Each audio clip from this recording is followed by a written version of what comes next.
Welcome to Pages and PJs. We are here in Coorparoo Square with the Blussh Romance Festival here in Brisbane. We are also here, live pod recording with the fabulous, the enigmatic. She describes herself as a romance author, romance scholar, Jodi McAlister, and she is one of our favourite reads of 2025. That's so nice. We've actually done... I gushed about you for my 2025 reads. And I've only just finished reading the book, so I read it in January. And so we thought we're going to have to pounce on Jodi for a very hot, fast time out here at Blussh to talk to you about this gorgeous book. I will tell you anything you want to know. Well, first of all, Jodi, how very dare you?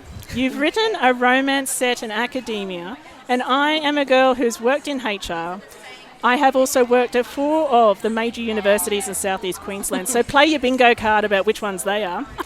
And I've made a blood oath with a friend, hi Kelly, I know you're watching, that I will never work in tertiary education ever again. And then I picked up An Academic Affair by Jodi McAlister. You made academia sexy. How very dare you? The audacity of that. I mean, is it that sexy in this book? I think the academics are sexy. I think their passion for their work is sexy. I think the university is a brutal neoliberal institution that will never love you back. We riot at dawn with Jodi McAlister, by the way. Grab your pitchforks and your favourite romance read. Join your union. Actually, I really love how gritty this is. Like, there is a real sense of how tenuous, how just everything's up in the air around their careers, how they're going to pay the bills. Like, we have that often as a romance trope of I've got to do the fake dating or I've got to do that trope in order to pay my bills so I'm not homeless or die in some cases. You bring that grit. This is something that's very real in tertiary education, and I wasn't expecting such a wonderful romance layer on it. How very the audacity of you. I'm sorry, I'm blushing, but there are some very high concept tropes in this book. So if you're not familiar with it, this is academic rivals to lovers, marriage of convenience. And marriage of convenience in particular is an incredibly high concept trope.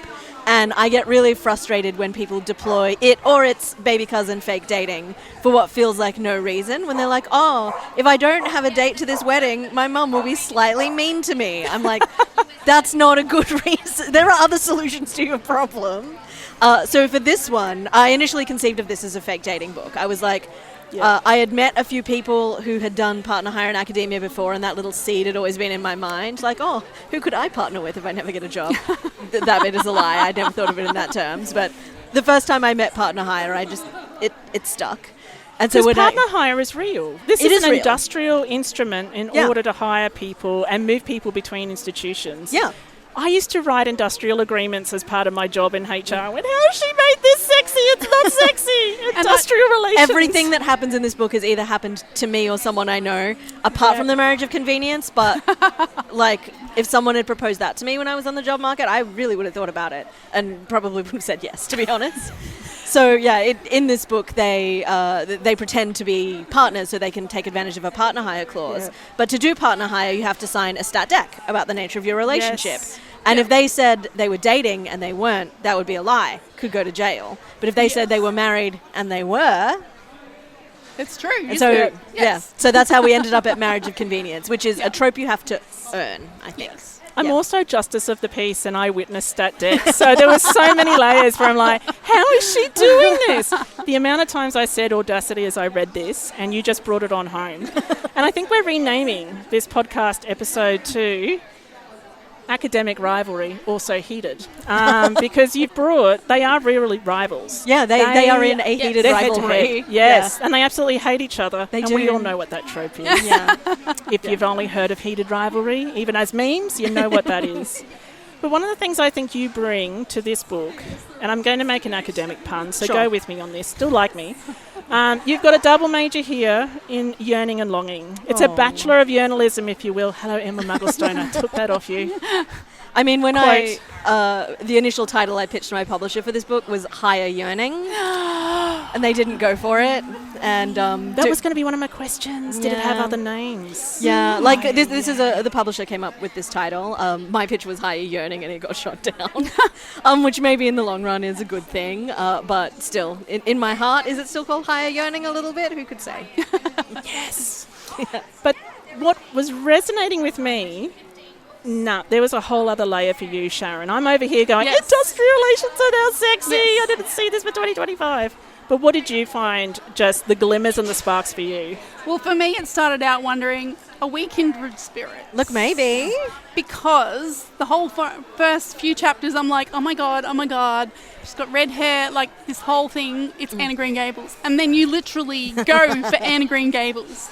So this is the third book I've read this year that mentions Anne of Green Gables. I mean, I think it was people imprinted on that. And when I very, very initially conceived of this book, I had just written 3 Friends to Lovers books in a row. Different flavours of Friends to Lovers. Like, the last one was maybe more frenemies to lovers, but they were all Friends to Lovers. So I was like, okay, I have to do something different here. And I knew I wanted to write about academics. So I was like, what other relationships do academics have? Oh, rivals. I've got like 8 of those. And then I was like, okay, academic rivals, and my mind went immediately to Anne and Gilbert. Yes. And I was like, I don't want to be out here doing an Anne of Green Gables retelling or anything like that. It's not what this is, but I did want to capture some of those Anne and Gilbert vibes, because the respect Gilbert has for Anne in particular is at the heart of that romance, and so I really wanted to capture that with our boy Jonah Fisher. And you definitely do that. Now, I have always adored Anne of Green Gables. I still say that's my favourite favourite book of all time. Loved the movies as well. I even went to Canada last year just to go to Prince Edward Island, just to do that whole Anne of Green Gables experience. So for me, that is such a special piece of my heart. Is something that you read, I'm guessing you read that as a I would have been 7, 8. Yes. Like the story of Sadie reading it in this book is not exactly the same story of me reading it, but I was about the same age as her, like 8, 9, impressionable. So what is it about a book that you read in your childhood that can have such an impression on you that still, in our more mature years, it still resonates? Yeah, I mean, it writes the script for you. Yeah, like I'm sure there are neurological reasons behind that. My PhD is not in neuroscience. I'm not Ellie Hazelwood. Yes. I am different. It's in literary studies. But yeah, I think it really, really sets the script, sets the pattern, and sets the bar. Yes. So like Gilbert Blythe for me for a long time was the bar. Yes. I'm like, and particularly when you are a clever, bookish girl, and you're like, what if I met someone that thought that was cool, actually? Yes. Like that's really important. I think that's why Anne has resonated so much with so many people. Yeah, 100%. And that's not the only book that you reference either. Oh no, there's lots. So what is it about, I guess, talking about other books within a book? Do you think that really makes it more personable for people to read when they have that same experience? Yeah, well, I mean, this is classic intertextuality. Yes. Yeah.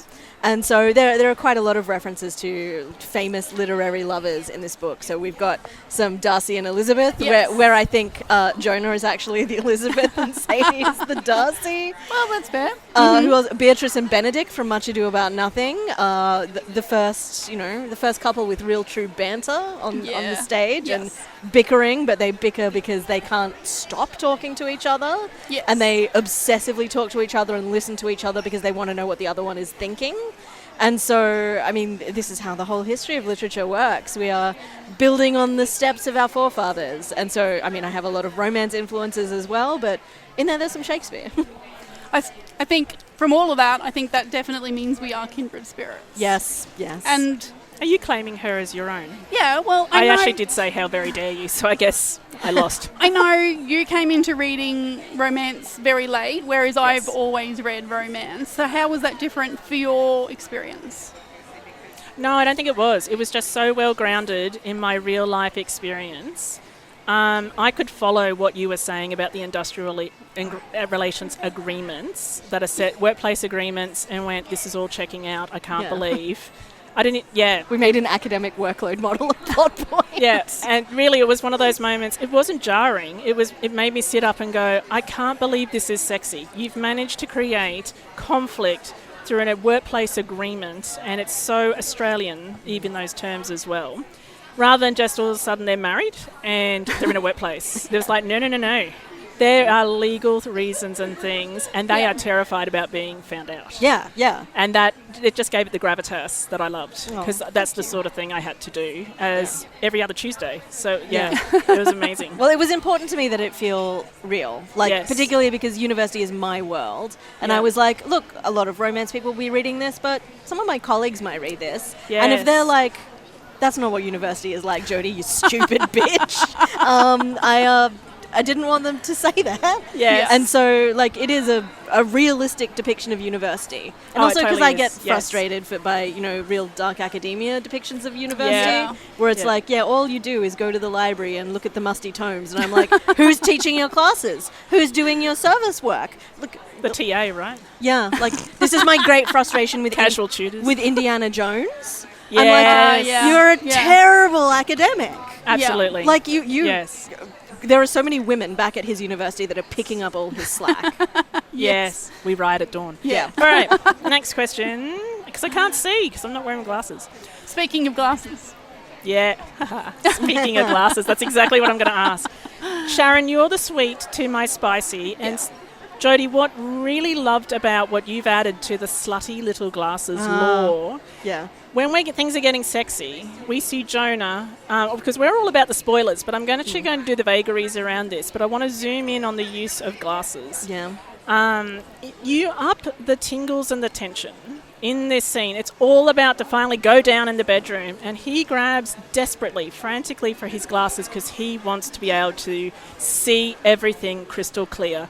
He ain't going to go to Specsavers afterwards to try and figure that out. He wants to see it crystal clear. Yeah, because that to me was standout. He wants to watch, And we love that for him. Yeah. And I love that for you, that you included that. And I think there's a lot of slutty little glasses. I have heroes with slutty little glasses.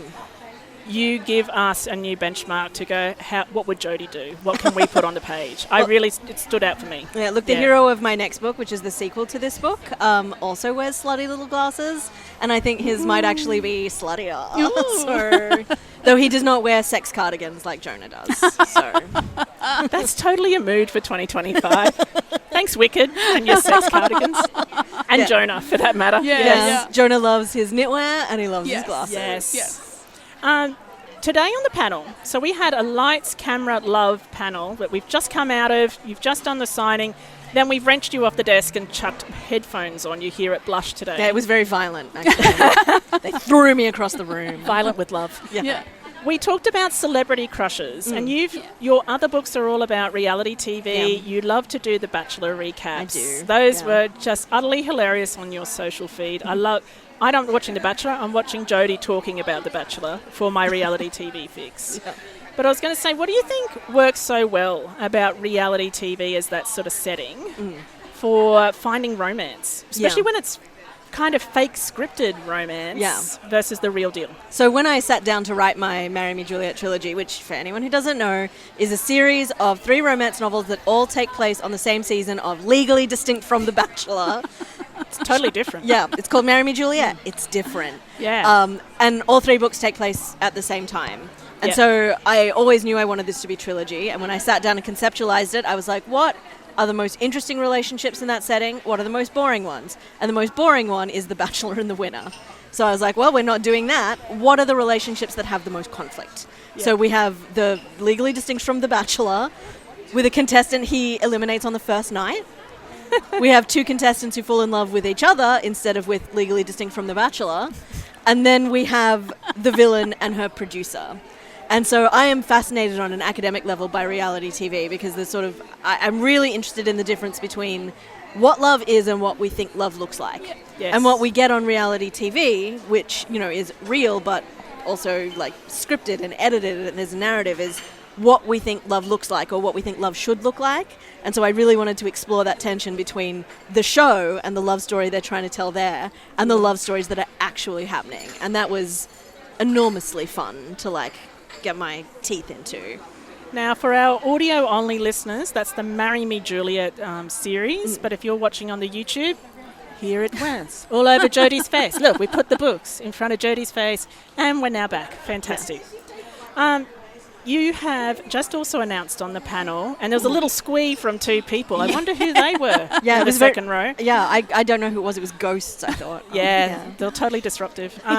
You found out 2 days ago that you can give us a release for the sequel to Academic Affair. So it is called A Study in Sparkling. It's about Jonah's sister, Fiona, and the hot boy from the wine bar who wears some slutty little glasses. And it will be out on July the 28th. That's great timing for August. Are you going to Queens of the Desert RWA's conference this year? I am going to try. It will depend on my teaching schedule, but if I do not have to teach classes, I will be there. Come on, academic things, yes. Find a TA to cover her load. I need an autograph in Darwin. I can't wait. I'm probably going to be trawling that at airports as well between July and flying for RWA and Con. So I'm going to cut back to this book, and we're going to talk about the relationships with siblings because there's very close relationships, but they become fractured. Yeah. And I guess that's a very real scenario, but they're like the sister's super close and then they don't talk, and that's a big part of her distress when she moves and, you know, not hearing from her sister, someone that she was in very close communication with. So why do you think that is such an integral part of this book and how that affects her and her relationship even? Yeah. So I love writing about siblings, and I didn't really get to during my Marry Me Juliet trilogy because they're all in this kind of closed set, and I'm like, technically I suppose there could be siblings there, but like harder.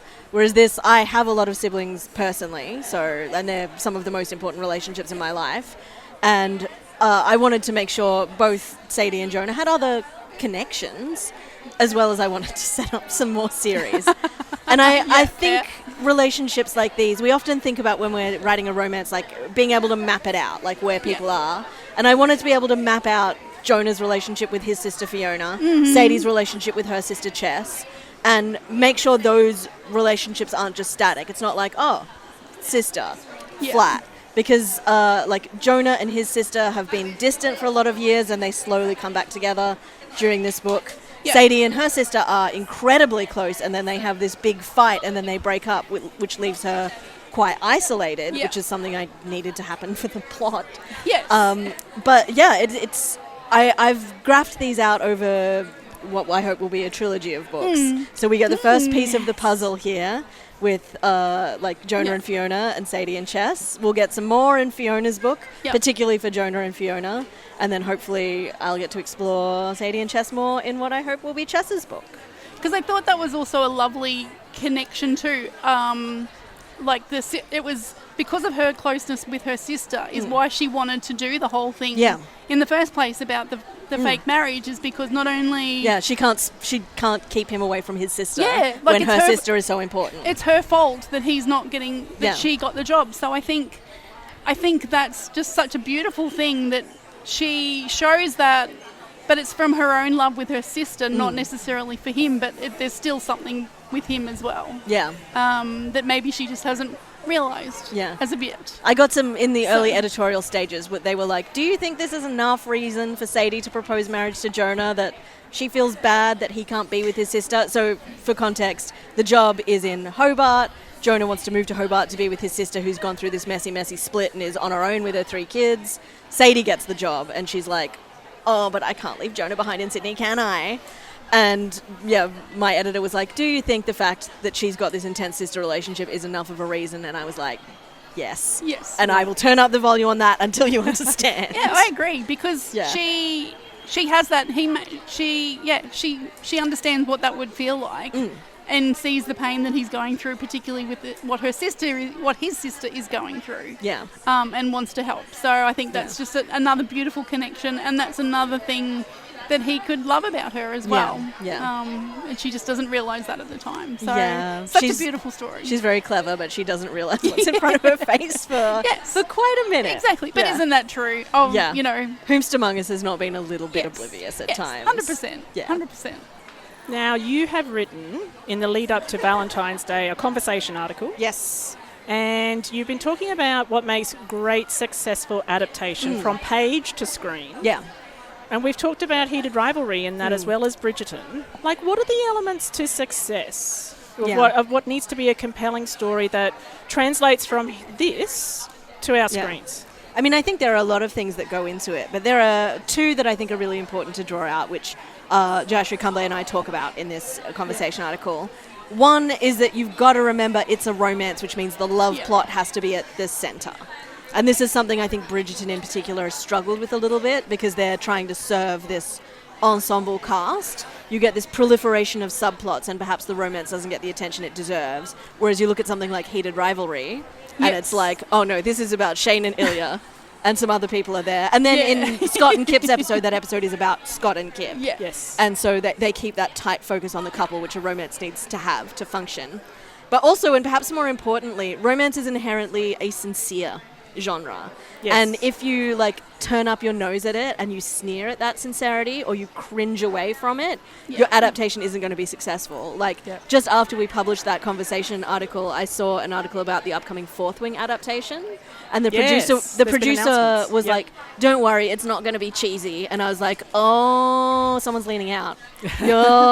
Someone's leaning out," because you have to lean in. You've got to believe in the promise of romance. You've got to believe in the sincerity at its heart. And we think earnestness is a bit cringe sometimes as a culture, but you cannot believe that in a romance novel, and thus you can't believe it in a romance adaptation. Again, something Heated Rivalry does really, really well is it's very sincere about Shane and Ilya. It's never like they're in love and let's laugh at that a little bit because isn't that silly and for girls. Yes. Absolutely. Yeah. I think you've hit the nail on the head. And the question I was going to ask you in the panel, but selfishly saved it for now because it's all about us. What makes Heated Rivalry, and I'm going to say the Game Changers series, what makes Rachel Reed's series just so compelling and beautiful for you? I mean, there are a few things. As someone that also loves doing this kind of thing, the way it kind of is a universe where you've got different couples in each book. I mean, I know Shane and Ilya have multiple books within this series, but you can see the kind of the grander hockey universe building across the books while maintaining that close focus in each one and while having cameos from Ilya in each, collecting queer hockey players like Infinity Stones. He's totally collecting the set. Like Funko Pops, which I mentioned in it. It's like my personal theory is that, one, he's clearly got very well-honed gaydar, but also he is shoving them all towards their one true loves because he doesn't want any of them to hit on Shane. Yes. I love that theory. He's terrified someone will steal Shane away from him. And I won't, for spoilers if you haven't read it, there is one of the characters who does actually ask for Shane's number, sort of joking. And it's like, you were just avoided death. Wow, look at you, shallow grave was just avoided. Yeah, you were. That's a great moment. You're lucky Ilya didn't shoot you with a gun. Or just bash you with his hockey stick and then go out on the bloodied, ice or something like that, dragging your skull across to the goal. Yeah, but it's committed not just to the sincerity of each of the relationships, but also the love in those books makes the world better. It makes the world of hockey better. And I think that is one of the great promises of romance, is that everything will turn out all right in the end. And in those books, it's limited not just for the individual couple, but for the broader world of this very patriarchal, homophobic hockey culture. Yes, and look, because I've had that experience in academia, working with industrial agreements, all the grit that's in your book, you delivered a book that delivered a better version of the dumpster fire that tertiary education is for our most smartest, our most researched, and people that we need to keep furthering and getting knowledge on everything. That's what I think you brought with this. So, let me fangirl you and love you. Oh, thank you. Just to end this. I've run out of words because I am fangirling you and it's so embarrassing. But that's so what you bring to this page. I mean, maybe this should be a broader project of mine. She's right here beside me. Let's make a world where universities are better instead of brutal neoliberal institutions that will never love you back. But I can go back on my blood oath should I choose to be in that sector again. But thank you so much for joining us here at Blussh. It's been absolutely my pleasure. I'm so glad we got to pounce on you. Yeah. You literally now have to get on a flight. This was just in time. Let's shoehorn her in. We're going to make sure that this happened. And I'm utterly delighted that we brought it here. Oh, I've had such a nice time. Thank you so much. And I know I've met you a couple of times. You probably don't even remember because it was some of your earlier books, and I've had you sign them, and I'll probably put the pictures of those. Though. But even before I had pink hair, she signed my books before I'll even have the photos. Is that my Valentine series? Yes. Topical for today, which is Valentine's Day. 100%. Yes. So you've signed those books for me before. So because I was like, I'm going to bring any books you haven't signed, and then I'm like, oh, you must have like the full collection now. You must be at all 8. I think there's one I'm missing. Maybe Libby Lawrence, maybe. Yes. Yeah. No, I have that too. Oh, okay. I have that one too. I think it's one of the Valentine series I'm missing. So, yes. So, how many? So you've written 8 I've written altogether? 8. A Study in Sparkling, the one out in July, that will be number 9. Awesome. I have also written several academic books, but don't buy those. They're very expensive. Make your university libraries buy those. Yes. So we'll have to get onto Atria Books to slip us something a little earlier. I'm doing Bedroom Eyes at Atria Books. I don't know what I'm doing at the camera, actually. This is quite disconcerting. Anyway, send us an advance reader copy. We would love it. I'm sure we love you. We can figure something out. And while we're talking about reading and things, have you got something that you're reading at the moment that you'd love to shout out about? Oh, what am I reading at the moment? I just finished a really cute little book by Carla de Guzman, who's a fantastic Filipino author. It's called Come Back to You or Come Back to Me. One of those. But it's about a Filipino woman who travels to Korea with her brother, who's a music producer, only to discover that the band he's producing is a band she used to be this huge fan of. You mentioned this on the panel. Yeah, it's really cute. Yes. Sorry, Carla, that I can't remember if it's to me or to you, but Come Back to Me or You by Carla de Guzman. It's quite short. It's probably about category length, 50k, 55k. Nice. It's a banger. I really loved it. And so if you're a K-pop girly, this one is for you. We're going to add that to the TBR here at Pages and PJs. Thank you so much for joining us. We are going to let you get to your flight on time. We cannot be responsible for you missing your flight. Thank you so much today. Oh, thank you so much. It's been so fun to be here. Since we've had the chance to talk to Jodi at Blussh, there's been some new news come out. First of all, she's going to be joining us at the RWA, which is Romance Writers of Australia, annual conference this August in Darwin. So we're very excited to hear that she's going to be one of the VIPs attending that event. But there's more. So she's going to be bringing the Dr. McAlister with her, Jodi McAlister, romance author. And I think that's going to be she's going to be great on our special VIP guest list.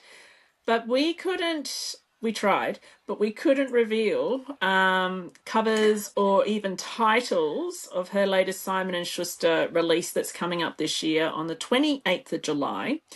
And since talking to Jodi at Blussh, we've had the cover announcement and the release date announcement, which is pretty great. But also because one has just slipped her pre-order in. Thank you very much. Sprayed Edges are going to be done for Jodi's next release, which is a sequel to An Academic Affair, and it's called A Study in Sparkling. And she's been vague booking on the socials with lots of champagne glasses of late and sparkling wine. But we're going to get Satoshi and Fiona's story, who were secondary characters in An Academic Affair. So we're going back to Tasmania end of July, which is going to be amazing. Unfortunately, we're not going back to Tasmania in person, just through the pages of the book. But hey, that's what reading's all about, isn't it? Get to travel everywhere. Speaking of travelling, it was such a joy to head up to Brisbane for a very, couple of days. It was still great to catch up with Lou in person, but also we saw so many other people at Blussh. Caught up with a number of my other faves. There was Amy Andrews there for starters, and she was there celebrating her launch of her own new book, which we still plan to talk to you soon, Amy. Don't you worry about that. You can't get away from it that easily. So while we were blushing, Amy was at Brisbane Square Library launching Engaged, apparently her latest release, and we just got a brief chat with her in between all of her engagements and travel around Blussh. But we got to also see the Wuthering Heights premiere with her and Ali Blake and Katrina of Shelf Lovers, and felt like 150 other people in that cinema. But my gosh, what a juggernaut Wuthering Heights was. We weren't at the premiere that had Jacob Elordi and Margaret Robbie just doing a little, casual drop-in and flinging red roses at everybody. Not that we're bitter and twisted, not at all. But that movie, that movie was incredible. Like, I still think it was a horror film. Yeah. It was beautifully grotesque. I mean, it's just a story of red flags from... It's a carnival bunting of red flags, people, from woe to go. Thank you, Bronte sisters. And no, it's not true to the book. I don't think that's a spoiler at this stage of that movie being out. But I think it's actually all just very true to the book and who those characters were. So that's... I still think about it. Just randomly, I still think about that movie. It's so powerful and visually, I'm not even going to say stunning. It was just, it's a visual spectacle because it's also got this grotesque and disturbing, because the story is grotesque and disturbing. So yes, that's never going to go away anytime soon, that movie. Was that the same for you? Like, you were bawling your eyes out beside me too. Absolutely. Meanwhile, I just look like I'd come off a roller coaster. Oh, no, I was sobbing. I was sobbing. If I should, it's not just a case of bring tissues. This is bring a box of tissues. Sobbing. Oh, yeah. Like, I've already warned my husband. We're watching it when it comes out on whatever platform, and I'll be doing the exact same again. But yes, it's definitely one that there's just scenes that just replay in my head. And in fact, I've got a copy of the book. I'm almost tempted to go back and have a reread, but I've got so many other things that is on my TBR right now. I'm the same, but it's like I know I've got other things, and it's like Emily, you've been out for not quite 200 years, but I've got some that are only months and weeks old that I really want to dive into. But also it's a grotesque and disturbing story. I'm not going to be reading it for pleasure, and I don't know... I can get enough grotesque and horror in other ways, doom scrolling half the time. So, yeah, I am actually 50-50 if I want to dive into her story. But the other... Now, actually, everyone grasp onto Jacob and Margot, because the accents were wild as well in Wuthering Heights. Hold on to accents, because we got right at the end of Blussh. That was an unexpected highlight for us, but also... The book world women are fantastic, and they ran a panel all about an adaptation of Georgia Cates' novel Beauty from Pain. It premiered as well at Blussh, and we got to meet the actors, and it was like one of the last things in the Blussh program for the festival.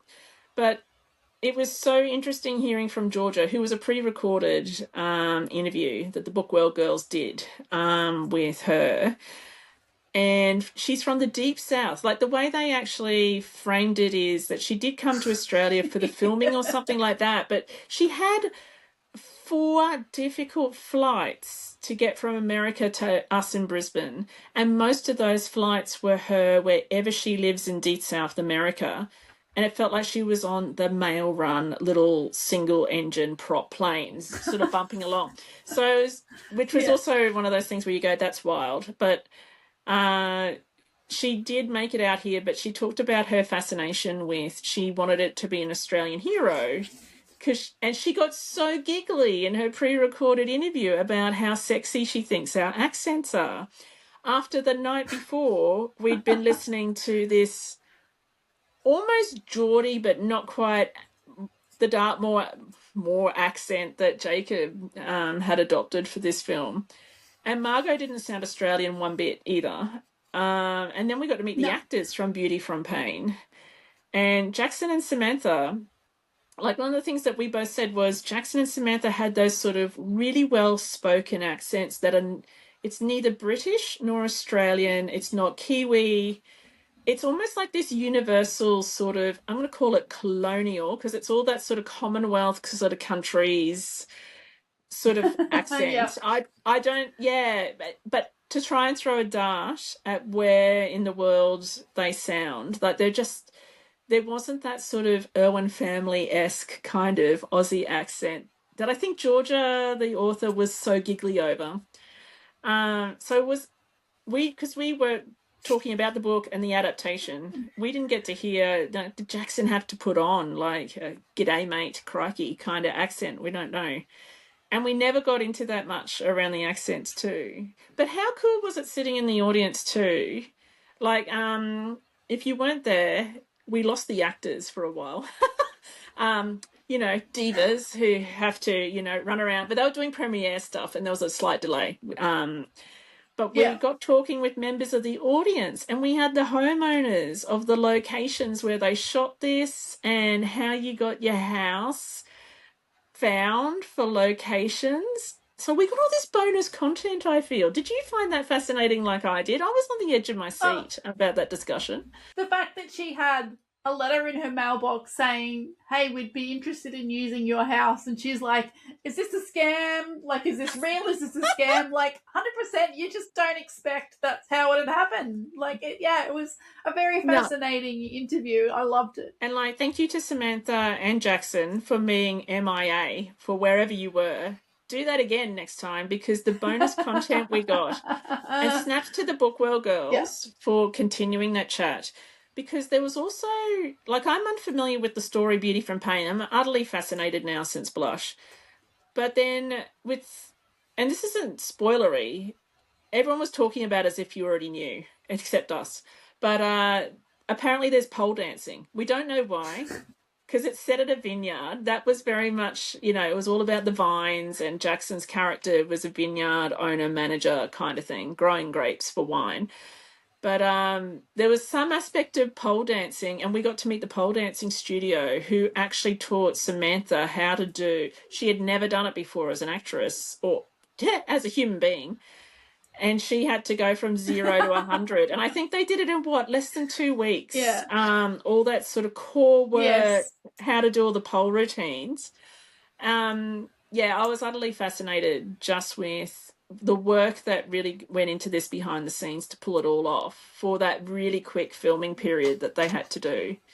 And I thought that Samantha and Jackson just spoke really well about the idea of book adaptation versus how they interpreted it.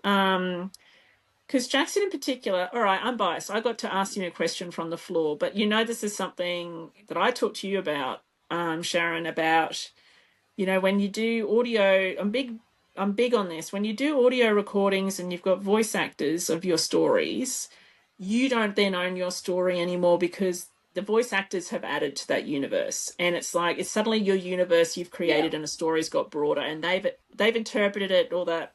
But Jackson he mentioned it as an aside, and I pounced on it, about how he tried to read the book as audio, so listen to the story, but the voice actor had such an interpretation that he had to stop listening to it as an audio book, because he didn't want to be interpreting the story through the voice actor. He wanted to go back to pure material from Georgia, and then for him to work out who was his character, Henry, motivation, all that sort of thing.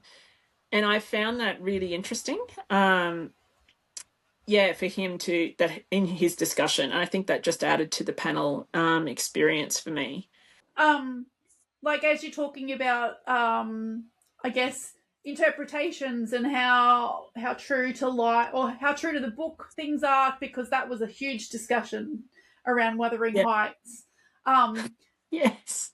But this is also going to lead to another part of our chapter, or another part of what we got up to at the Blussh weekend, is you introduced me to your favourite reads of 2025 that you were so passionate about, and we got to watch the Heated Rivalry series, like, stayed up, like, all our spare time. And that one also is very much people have been talking about how close they are to the books. Exactly. Yeah. And that's another adaptation that you've made me obsessed with as well. Thanks, Lou. So I just want to ask you the question. Now, part of our challenge from the first 2 pods was to read our favourites. Now, I've read 3 of the 6. of Heated Rivalry, and I've watched the whole series. I've got number 4 ready to go. I own them all now. I've bought them all, and I even bought the 2 extra books that she has out. I don't know that I haven't looked into what part of where they come from, but I've also bought 2 extras. Yeah, the standalones. Yeah. How many of my books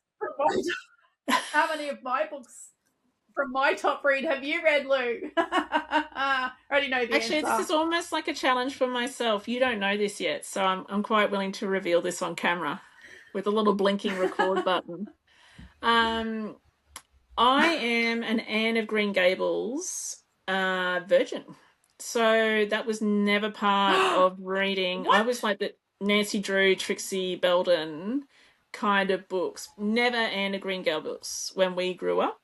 But I was like, because of all the Anne of Green Gables mentions that Rachel Reed, also known as R Squared, as a result of me watching something the other day.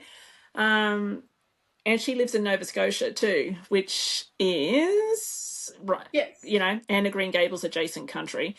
I was going to catch up with the classic version on screen, but I'm also going to give Anne of Green Gables a whirl on book as well, which is really good.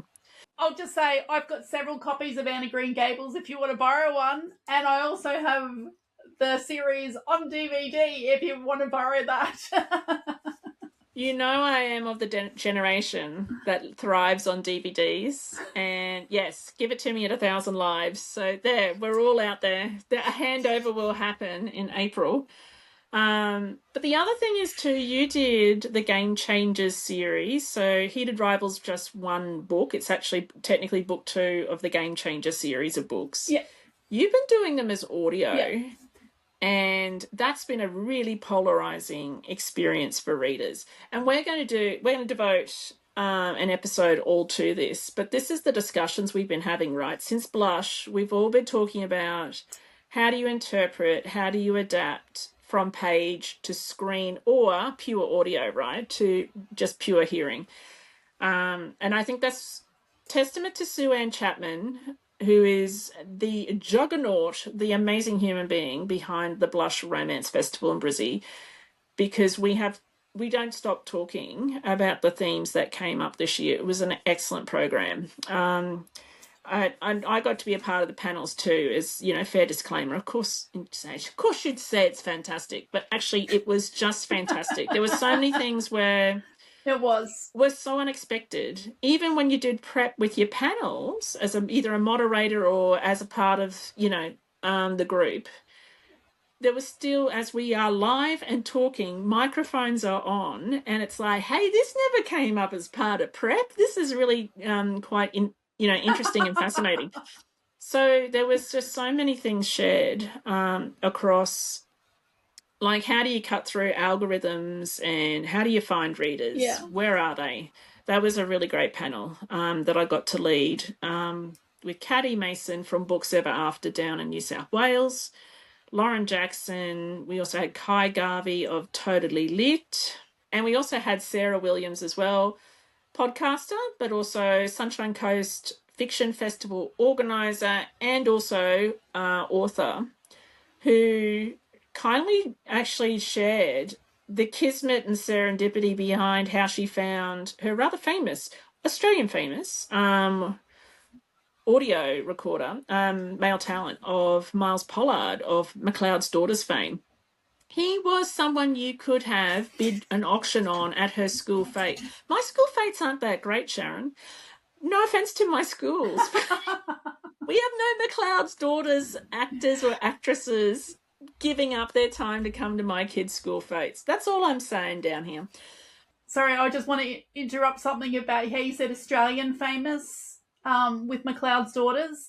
When I was in Canada and talking to people and people recognised the accent, their source of truth for Australia was McLeods Daughters. The amount of people that mentioned, oh yeah, I've watched McLeods Daughters, and we're like, oh okay, yeah, it must be, I don't know whether it's relatively new there, but we had it mentioned multiple times. And you were there last year, and we've been talking a lot about Canada, and that's all I'm going to vague book today about why we're talking a lot about Canada. That's blowing my mind. That is utterly blowing. Because I think all I'm going to say is, I love how I have to do the romance math. How many words am I going to say? 4 words. Degrassi Junior High School. But Degrassi Junior High, let's just say there's so many Australians of a certain age who we grew up on Degrassi. Yeah. And that was a Canadian production, and God, did we love it. So that's all I'm just saying right now. In relation to Canada, stay tuned for more things that are going to come with the pod, because so excited about that. But that Blussh started this conversation. There was just, with Heated Rivalry, doing the watch with you, and it's like, oh my God, so much has come out of that weekend, and I can't wait to share more with others. And we'll be in conversation with her at her new shelf, Lovers Digs, in her new shop, to talk all things about Heated Rivalry. And I kind of just want to set the scene here too. It happened before Christmas, and it was sort of like one of those messages I got from Katrina going, have you heard of this series? Have you heard of this book? And I'm like, I've never heard of this before. What is this? And all she does is, you have to read it. And it's like, if Katrina of Shelf Lovers tells you you have to read it, one does not argue. One just pays the money and says, oh, you've got, one last copy of the 6 books. I'll grab those. And I spent between Christmas and New Year's camping in a fugue state reading those books. And then I did the same to you, and you did it audio. So it had to be Katrina. That we talked to. We'll just say initially, I refer to R Squared as Mother Romance, Empress of Romance, Canadian Princess, Heir Apparent of Romance.